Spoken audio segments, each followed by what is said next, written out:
जानते हैं शोबिस की रंगारंग दुनिया। बॉलीवुड अदाकार करीना कपूर खान ने तीसरी बार हमला होने की खबरों के हवाले से खामोशी तोड़ दी। गुज़िश्ता दिनों करीना के एक दोस्त ने तस्वीर शेयर की थी जिसमें करीना के साथ उनके शौहर सैफ अली खान भी मौजूद थे।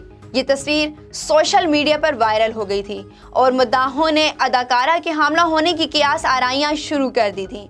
अपने इंस्टाग्राम पर करीना ने लिखा कि वो हमला नहीं है। सैफ कहते हैं कि वो पहले ही मुल्क की आबादी बढ़ाने में काफ़ी हिस्सा डाल चुके हैं।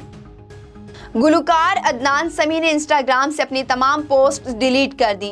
ताहम बादशाह गुलकार की जानिब से इंस्टाग्राम पर एक मुख्तसर सी वीडियो पोस्ट की गई जिसमें अंग्रेजी के हरूफ में अलविदा लिखा हुआ था।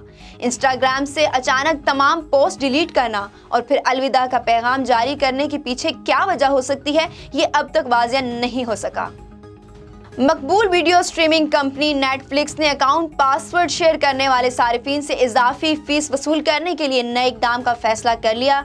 इस हवाले से 5 लातीनी अमरीकी ममालिक में एक टेस्ट अगस्त से शुरू किया जा रहा है जिसके तहत दूसरों से पासवर्ड शेयर करने वालों से कहा जाएगा कि वो हर इजाफी घर पर फीस अदा करें।